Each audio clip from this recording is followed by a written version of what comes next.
Lahir dengan nama Elizabeth Alexandra Mary pada 21 April 1926, Ratu Elizabeth merupakan anak dari seorang raja Inggris yaitu Raja George VI.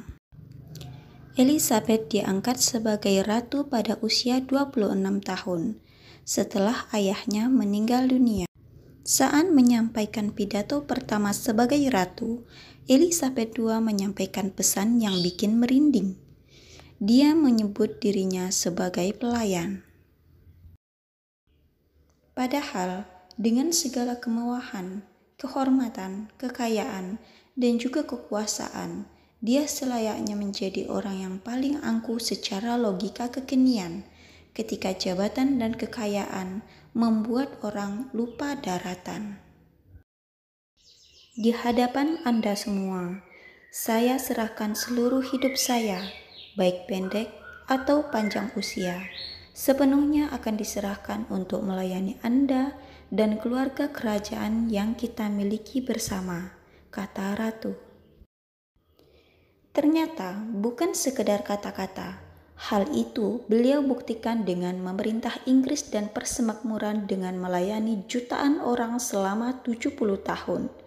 Ratu Elizabeth II tutup usia di Istana Balmoral di Skotlandia pada usia 96 tahun. Tak hanya di Inggris Raya, kepergian sang Ratu Inggris itu pun membuat seluruh dunia berduka atas meninggalnya penguasa Inggris yang disayangi karena keramahannya, kelembutannya, dan kecakapannya dalam membina suatu hubungan. Ratu dengan masa jabatan terpanjang di dunia ini menjadi salah satu perempuan yang sangat berpengaruh. Tak heran jika banyak orang yang menjadikan Ratu Elizabeth II ini sebagai sosok yang inspiratif. Untuk itu, mari kita kutip beberapa kata bijak beliau yang bisa kita jadikan teladan. Lompatan besar seringkali dimulai dengan langkah-langkah kecil. Dengan bertambahnya usia, pengalaman itu bisa menjadi kebajikan jika digunakan dengan bijaksana. Kita mungkin memiliki sudut pandang yang berbeda, tetapi pada saat stres dan kesulitan, yang paling perlu kita ingat adalah bahwa kita memiliki lebih banyak kesamaan yang menyatukan kita daripada perbedaan yang memisahkan kita. Jalannya tentu saja tidak selalu mulus, dan mungkin tahun ini terasa cukup bergelombang, tetapi langkah-langkah kecil dapat membuat duniamu berbeda. Saya tahu betapa saya mengandalkan iman saya sendiri untuk membimbing saya melalui saat-saat baik dan buruk. Saya percaya bahwa tua atau muda, kita memiliki banyak hal untuk dinanti dengan keyakinan dan harapan, seperti halnya kita harus melihat ke belakang dengan bangga. Meskipun kita masing-masing menjalani kehidupan yang berbeda, pengalaman bertambah tua, kegembiraan serta emosi yang dibawanya sudah tidak asing lagi bagi kita semua. Majunya suatu bangsa dalam jangka panjang disebabkan oleh keadaan hati rata-rata pria dan wanita. Bahkan ketika hidupmu tampak paling monoton, sebenarnya apa yang kamu lakukan akan selalu bernilai nyata dan penting bagi sesama. Apapun yang dilemparkan kehidupan kepada kita, respons pribadi kita akan semakin kuat untuk bekerja sama dan berbagi tanggung jawab. Saya harus terlihat untuk dipercaya.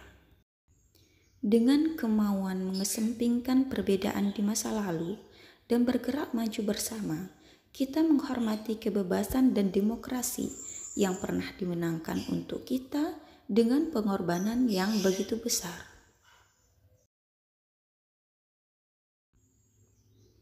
Tidak ada kelompok umur yang memonopoli kebijaksanaan. Dan memang, saya pikir kaum muda terkadang bisa lebih bijaksana dari kita. Tetapi, semakin saya tua, saya semakin sadar akan kesulitan yang harus dihadapi kaum muda ketika mereka belajar untuk hidup di dunia modern ini.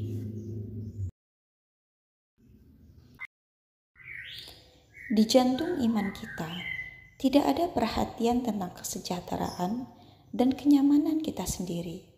Tetapi, konsep pelayanan dan pengorbanan seperti yang ditunjukkan dalam kehidupan dan ajaran orang yang menjadikan dirinya bukan apa-apa, mengambil wujud seorang hamba.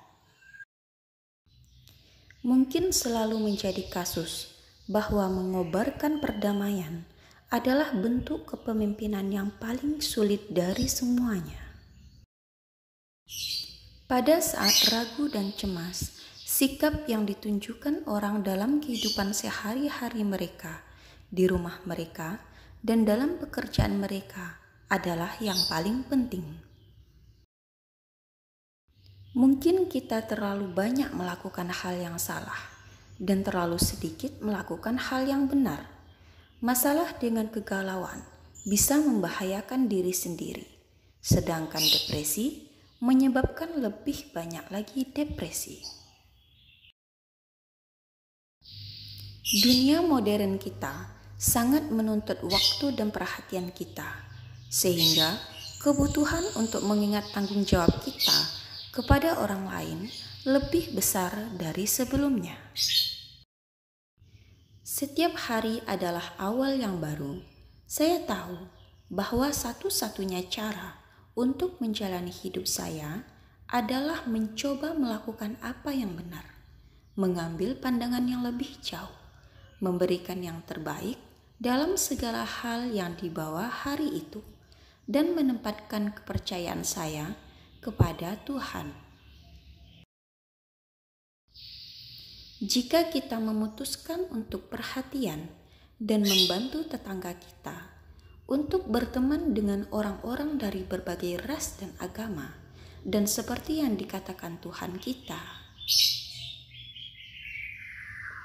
untuk melihat keadaan kita sendiri sebelum kita mengkritik orang lain, kita akan menjaga kepercayaan dengan mereka yang mendarat di Normandia dan berjuang dengan gigih untuk keyakinan mereka pada kebebasan, perdamaian, dan kesusilaan manusia.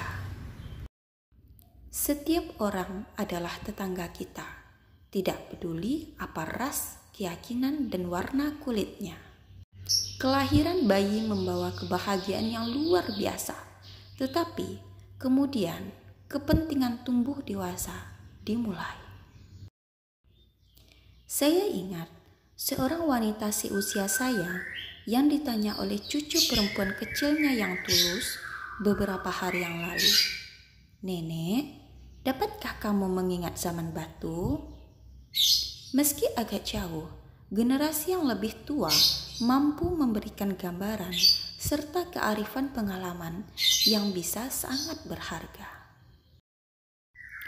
Orang-orang tersentuh oleh peristiwa yang berakar jauh di seluruh dunia.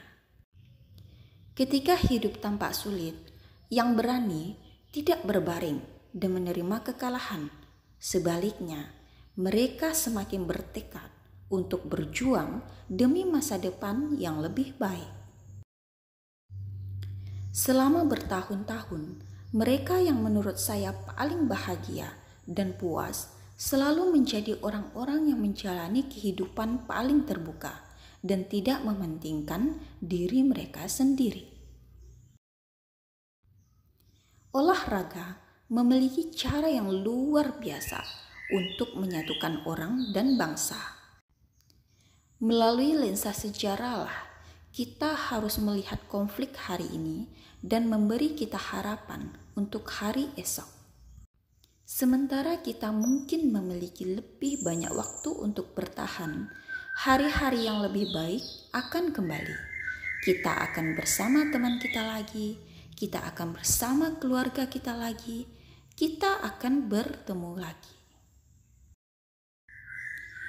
Pentingnya keluarga, tentu saja datang ke rumah Pangeran Philip. Dan saya secara pribadi tahun ini dengan pernikahan 2 cucu kami, masing-masing dengan caranya sendiri, merayakan cinta pemberian Tuhan yang mengikat keluarga bersama.